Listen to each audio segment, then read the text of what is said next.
लक्ष्य दिया, लिसन। ये मेरे पास एक मैग्नेट है, इसके अराउंड ये मैग्नेटिक फील्ड तैयार हुआ है। These are magnetic lines of force. जब मैं कंडक्टर लेता हूँ, straight current carrying conductor consider करता हूँ, तो वहां पे भी मैग्नेटिक फील्ड प्रोड्यूस होता है, उसके अराउंड मैग्नेटिक फील्ड प्रोड्यूस होता है। It was explain by the scientist Oersted. और वहां पे मैग्नेटिक मोमेंट कितना होता है, m equal to N I A. अब देखो यहां पे m equal to N I A है, अगर नंबर ऑफ टर्न्स हो गया 1 into I A, so magnetic moment कितना होगा, सिर्फ m equal to I A. तो उन्होंने एक लॉजिक लगाया यहाँ पे कि चलो यहाँ पे नंबर ऑफ टर्न्स बढ़ाते हैं, और यहाँ पे एक अरेंजमेंट उन्होंने बनाया, इसको हम बोलते हैं सोलेनॉइड। ओके, सोलेनॉइड में क्या किया जाता है, एक सिलेंडर लिया जाता है, उसके ऊपर इंसुलेटेड कॉपर वायर वाउंड किया जाता है, उसको नंबर ऑफ टर्न्स दिए जाते हैं n, और उसको एक्सटर्नल कनेक्शन करके एक बैटरी हम यहाँ पे कनेक्ट करते हैं। बैटरी कनेक्ट करने के बाद उसके थ्रू स्ट्रॉन्ग करंट पास किया जाता है। तो यहाँ पे जो मैग्नेटिक फील्ड होता है ये कंपेरेटिवली बहुत स्ट्रॉन्ग तैयार होता है। क्यों स्ट्रॉन्ग तैयार होता है, क्योंकि m equal to N I ए, यहाँ पे number of turns greater than 1 है, समझो नंबर ऑफ टर्न्स 1000 है। सो ये क्या होगा, capital M equal to N I A, N 1000 है इंटू आई ए। अब नंबर ऑफ टर्न्स बढ़ गए तो हम करंट भी बढ़ा सकते हैं, बराबर है। सो ये मैग्नेटिक मोमेंट यहाँ पे बहुत ज्यादा बढ़ जाता है, मतलब ये जो मैग्नेटिक फील्ड है यहाँ का कंपेरेटिवली स्ट्रॉन्ग तैयार हो जाता है। ओके, अब देखो ये जो अरेंजमेंट मैंने बनाया, ध्यान से देखिए, एक हेलिकल सिलेंडर लिया और उसके ऊपर एक इंसुलेटेड कॉपर वायर वाउंड किया इस तरीके से, उसको एक बैटरी मैंने एक्सटर्नल कनेक्ट किया, पॉजिटिव निगेटिव, एंड इसके थ्रू मैंने करंट पास किया आई। ओके, तो यहाँ पे जो मैग्नेटिक मोमेंट होगा वो होगा m equal to N I A. This arrangement is called as a solenoid. हमने देखा ही ये कंसेप्ट। अब मुझे बनाना है इसका नेक्स्ट पार्ट, जिसको हम बोलते हैं टोरॉइड। हमें क्या बनाना है, टोरॉइड। टोरॉइड बनाना है तो क्या करना है, इसका करंट ऑफ कर दो, दोनों एंड से इसको पकड़ो एंड इसको सर्कुलर फॉर्म में कन्वर्ट कर दो, दोनों एंड से पकड़ के इसको इस तरीके से घुमा दो।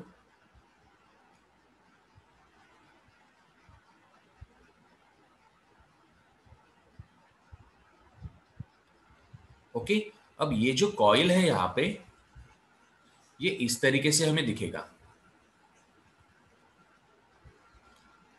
ओके, ये जो कॉइल है इस तरीके से हमें दिखेगा, इसके नंबर ऑफ टर्न्स है n, इसके अंदर जो करंट जाएगा ये करंट है I। ओके, सो इसके अंदर यहां से करंट जा रहा है, देखिए यहां से करंट जा रहा है I, पूरा घूम के आएगा और बाहर निकलेगा I इतना करंट।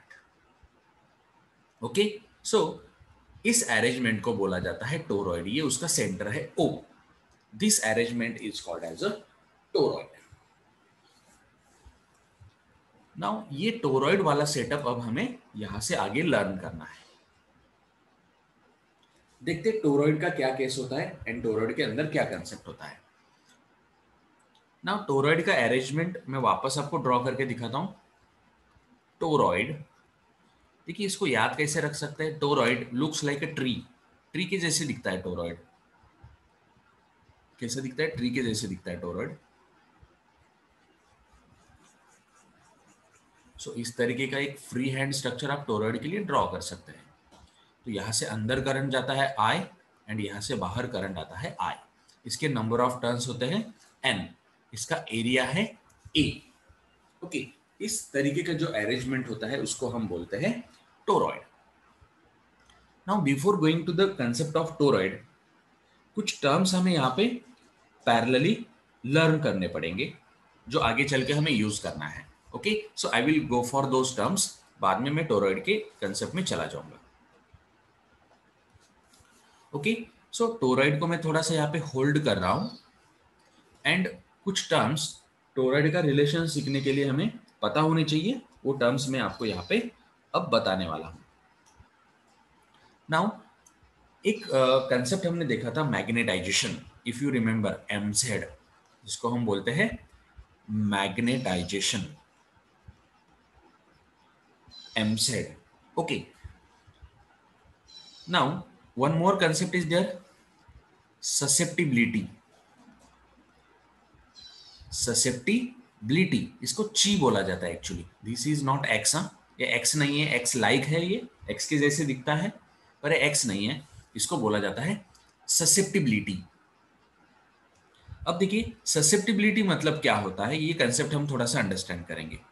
मेरे पास एक मैग्नेटिक फील्ड है, आपको मैग्नेटाइजेशन पता है ना। मैग्नेटाइजेशन मतलब क्या होता है बच्चों, मैंने आपको बताया था, ये सब टर्म्स में वापस आपको सिखा रहा हूँ, कुछ प्रॉब्लम नहीं है। ये मैग्नेटिक फील्ड है मेरे पास, मैंने एक आयरन लिया और इसके पास आयरन नेल्स लाए, तो आयरन आयरन को अट्रैक्ट नहीं करेगा। फिर मैं इस आयरन को मैग्नेटिक फील्ड में लेके गया, फिर इस आयरन को मैंने बाहर निकाला। ओके, तब ये जो आयरन है दूसरे आयरन नेल्स को अट्रैक्ट करना चालू करेगा, मतलब इसका क्या हो गया, मैग्नेटाइजेशन हो गया। इसको हम चुंबकीकरण बोलते हैं, मैग्नेटाइजेशन। ओके, अब ससेप्टिबिलिटी देखते हैं। ये मेरे पास एक मैग्नेटिक फील्ड है। Okay, this is magnetic field. अब इस मैग्नेटिक फील्ड में मैं डायामैग्नेटिक सब्सटेंस को लेके गया हूं। ये जो सब्सटेंस है ये है डायामैग्नेटिक सब्सटेंस। जब डायामैग्नेटिक सब्सटेंस को मैं इसके पास लेके जाता हूं तो दोनों के बीच में रिपल्शन होता है, हमें पता है। ओके, रिपल्शन होता है दोनों के बीच में, मतलब डायामैग्नेटिक सब्सटेंस जो है मैग्नेटिक फील्ड को अपने ऊपर डोमिनेंट नहीं होने देता है। जब डायामैग्नेटिक मैग्नेटिक फील्ड के कांटेक्ट में जाता है तो उसको अपने ऊपर डोमिनेंट नहीं होने देता है, हावी नहीं होने देता है। मैग्नेटिक फील्ड क्या बोलता है, मेरे एरिया में आओ और आई विल अट्रैक्ट यू, मैं तुमको अट्रैक्ट करूंगा। पर डाया जब उसके पास जाता है तो डाया उसकी तरफ अट्रैक्ट नहीं होता है, उसको डोमिनेंट नहीं होने देता है। मतलब उसका ससेप्टिबिलिटी कैसा है, हम बोलेंगे कि डाया का ससेप्टिबिलिटी कैसा है, निगेटिव है। डाया का ससेप्टिबिलिटी कैसा है, निगेटिव है।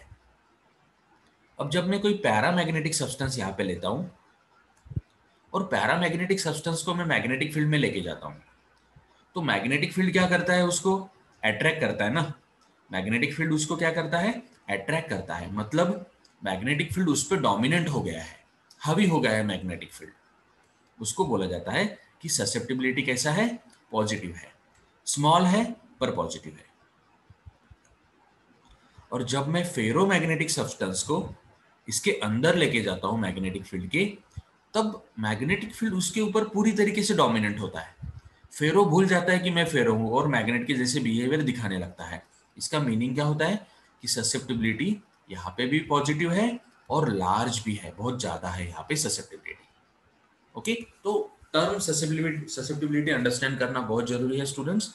इसके ऊपर हमेशा क्वेश्चनिंग हुआ है कि डाया का ससेप्टिबिलिटी कैसा है, पैरा का कैसा है एंड फेरो का कैसा है। इसको हम डिस्टिंग्विश में भी लिख सकते हैं। तो याद रखिए, डाया एंड मैग्नेटिक फील्ड में रिपल्शन है, मतलब ससेप्टिबिलिटी कैसा है, निगेटिव है। पैरा एंड मैग्नेटिक फील्ड में अट्रैक्शन है पर वीक अट्रैक्शन है, ससेप्टिबिलिटी पॉजिटिव है पर स्मॉल है।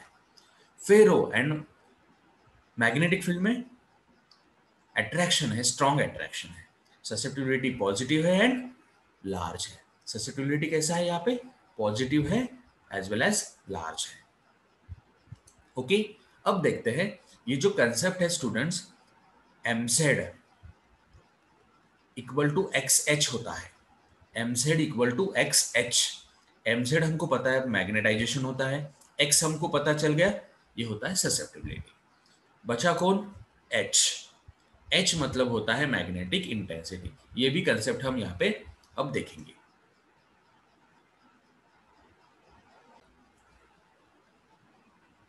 अब देखो मेरे पास एक मैग्नेटिक फील्ड है, consider this is some magnetic field. इसके अंदर ये मैग्नेटिक लाइंस ऑफ फोर्स है, all these are magnetic lines of force. Okay, अब ये पूरा जो मैग्नेटिक फील्ड है इसका जो स्ट्रेंथ होता है इसको हम क्या बोलते हैं स्टूडेंट्स, ये पूरा जो मैग्नेटिक फील्ड है इसका जो स्ट्रेंथ होता है इसको हम बोलते हैं मैग्नेटिक इंडक्शन। इसको हम क्या बोलते हैं? मैग्नेटिक इंडक्शन, मतलब कैपिटल बी। एक्चुअली ये जो मैग्नेटिक इंडक्शन होता है ना, ये किससे बनता है? मैग्नेटिक फील्ड का ये पॉइंट लिया, यहाँ पे कुछ मैग्नेटिक इंटेंसिटी होगा, इस पॉइंट पे कुछ इंटेंसिटी होगा, इस पॉइंट पे कुछ होगा, इस पॉइंट पे कुछ होगा। मतलब हर एक जो पॉइंट रहता है मैग्नेटिक फील्ड के अंदर, हर पॉइंट पे एक इंटेंसिटी होता है। ओके, उसको बोला जाता है मैग्नेटिक इंटेंसिटी। मैग्नेटिक इंटेंसिटी मतलब H। देखिए, पूरा जो मैग्नेटिक फील्ड होता है ना आपका, उसका स्ट्रेंथ मतलब मैग्नेटिक इंडक्शन, एंड एक पर्टिकुलर पॉइंट पे जो स्ट्रेंथ होता है ना, उसको बोला जाता है मैग्नेटिक इंटेंसिटी। मतलब सब मैग्नेटिक इंटेंसिटी मिलके मैग्नेटिक इंडक्शन बनता है। ध्यान दीजिए, magnetic induction eight a point in magnetic field is called as magnetic intensity, which is denoted by H। ध्यान दीजिए स्टूडेंट्स, पूरा जो मैग्नेटिक फील्ड है आपका, उसका जो स्ट्रेंथ है पूरे मैग्नेटिक फील्ड का, उसको मैग्नेटिक इंडक्शन बोलते हैं। हमने देखा है ये। पर मैग्नेटिक फील्ड के अंदर मैंने एक पॉइंट पकड़ लिया और वहां पे देखा कि मैग्नेटिक इंडक्शन कितना है, तो उस इंडक्शन को मैग्नेटिक इंटेंसिटी बोला जाता है। Magnetic induction at a point is called as the magnetic intensity. तो चलिए, हमने जो टर्म्स यहां तक देखे हैं, हमने देखा एमजेड, जिसको हम बोलते हैं मैग्नेटाइजेशन, जिसको हम चुंबकीकरण भी बोलते हैं। हमने देखा ची, एक्स बोलेंगे हम इसको, ससेप्टिबिलिटी, एक्स लाइक सिंबल है, एक्चुअली इसको ची बोला जाता है। ससेप्टिबिलिटी, ससेप्टिबिलिटी मतलब मैग्नेटिक फील्ड का मटेरियल के ऊपर हावी होना, उसको बोला जाता है ससेप्टिबिलिटी। एंड एच भी हमने देखा, जिसको हम बोलते हैं मैग्नेटिक इंटेंसिटी। ओके, अब देखो, ये तीनों के बीच में जो रिलेशन है वो होता है mz equal to X H. mz equal to क्या होता है? X H. ये तीनों का रिलेशन है, magnetization, magnetic susceptibility and magnetic intensity. ये फॉर्मूला आपको याद रखना ही है, very important formula, mz equal to X H. Okay, now ये फर्स्ट रिलेशन हो गया, और एक रिलेशन हमें यहां पे देखना है, मैग्नेटिक इंटेंसिटी हमने जो देखा है, मैग्नेटिक इंटेंसिटी H। अब ये मैग्नेटिक इंटेंसिटी H कैसे निकलता है? This H equal to N I. H equal to क्या होता है? N I. मैग्नेटिक इंटेंसिटी का फॉर्मूला जो है H equal to N I है। N मतलब क्या होता है? Number of turns, and I is what? Current. I मतलब क्या होता है? करंट। ये और एक रिलेशन हमें यहाँ पे याद रखना है। Now, next and very important point I am going to tell here, it is relative permeability. Relative permeability, जिसको हम बोलते हैं nu R. Relative permeability, nu R. अब ये रिलेटिव परमियाबिलिटी क्या होता है? Nu R equal to nu by nu zero. Students, आपने 9th-10th में रिलेटिव डेंसिटी का कंसेप्ट देखा था, if you remember. Relative density आपको याद होगा। रिलेटिव डेंसिटी मतलब क्या होता है? Relative density, density of any medium to the density of water होता है, बराबर है? Density of any medium to the density of water. Density of medium to the density of water,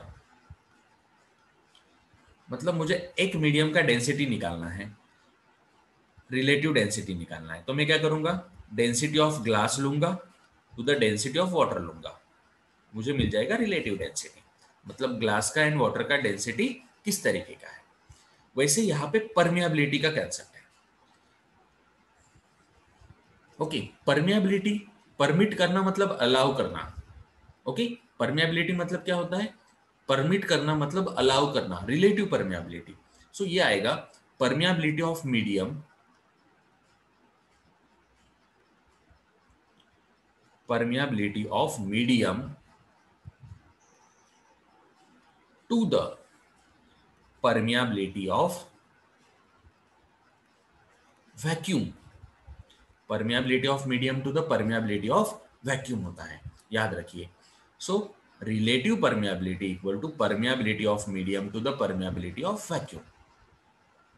ये न्यू जीरो कांस्टेंट होता है, 4 pi into 10⁻⁻⁷ होता है। It is constant permeability of vacuum. Okay, ये एक रिलेशन हमें यहाँ पे याद रखना है। अब देखिए, अब ये इतने रिलेशन देखने के बाद और एक रिलेशन यहाँ पे हमें याद रखना है। ये जो रिलेटिव परमिएबिलिटी है nu R equal to 1+x होता है, 1+g बोलेंगे हम इसको। मतलब रिलेटिव परमिएबिलिटी मतलब क्या होता है? Your susceptibility +1। मतलब आपका रिलेटिव परमिएबिलिटी ससेप्टिबिलिटी से 1 से बड़ा होता है। Nu R equal to 1+x।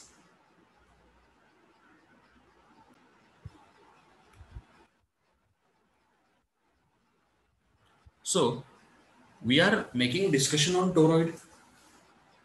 Now I have a toroid with an iron core. मेरे पास एक toroid है like this. ये toroid है, इसके अंदर करंट गया I, बाहर करंट आया I, इसके नंबर ऑफ टर्न्स है N। ओके, सो इसका क्रॉस सेक्शन जो है ये सर्कुलर है, एरिया ऑफ क्रॉस सेक्शन उसका सर्कुलर है। इसका एरिया मैं A बोलूंगा यहाँ पे।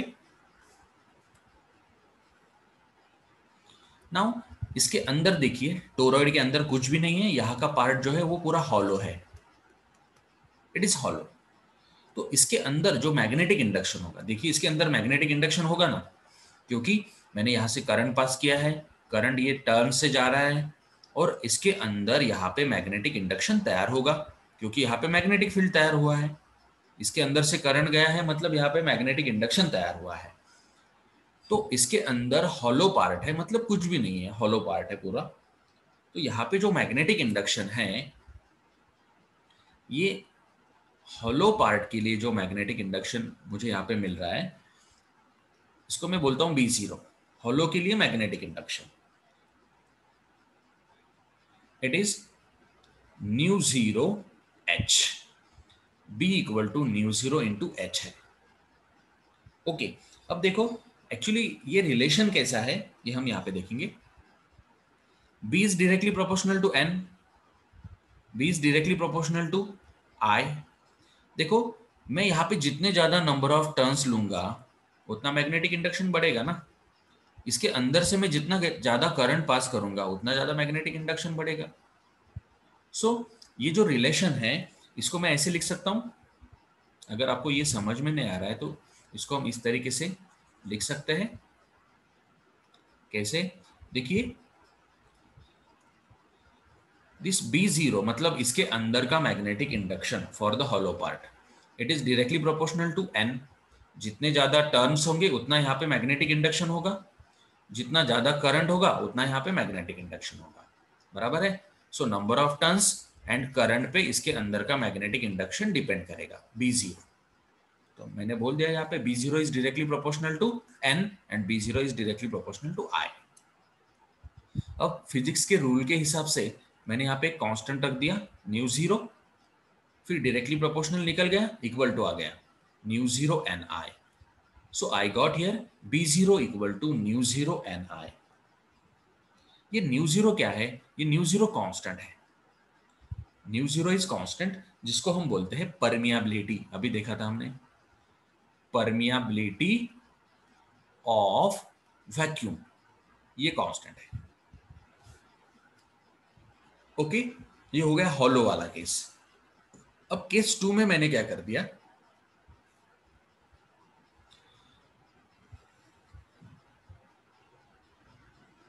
अब ये जो हमारा टोरॉइड था ये हॉलो पार्ट नहीं है, इसके अंदर मैंने एक आयरन कोर यूज किया है। ये जो हमारा टोरॉइड है, इसके अंदर करंट गया I, बाहर करंट आया I, ये नंबर ऑफ टर्न्स है। एंड इसके अंदर है आयरन कोर। इसके अंदर कौन है? आयरन कोर मैंने यूज किया है। ये हॉलो नहीं है। अब ये हॉलो नहीं है। अब देखिए, इसके अंदर अगर मैंने आयरन डाल दिया इस तरीके से हॉलो पार्ट में, तो वहां पे मैग्नेटिक इंडक्शन बढ़ेगा। इसको मैं बोलता हूं BM। Okay, iron core use करने के टाइम का मैग्नेटिक इंडक्शन, मैंने उसको बोला BM। अब देखिए, BM is directly proportional to MZ। Curie law याद है बच्चों आपको? क्यूरी लॉ, तो ये क्यूरी लॉ का ही कंसेप्ट है। If you remember Curie law में क्या बोला था? B is directly proportional to MZ। Okay, या फिर MZ is directly proportional to B। मतलब MZ एंड B कैसे होते हैं? डायरेक्टली प्रोपोर्शनल होते हैं। So BM is directly proportional to MZ। MZ मतलब मैग्नेटाइजेशन एंड BM मतलब मैग्नेटिक इंडक्शन।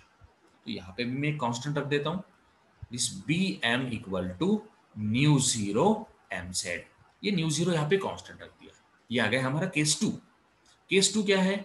मैंने वहां पे आयरन कोर यूज किया है उसके सेंटर में। केस 1 क्या है? सेंटर में हॉलो पार्ट है, कुछ भी हमने यूज नहीं किया है।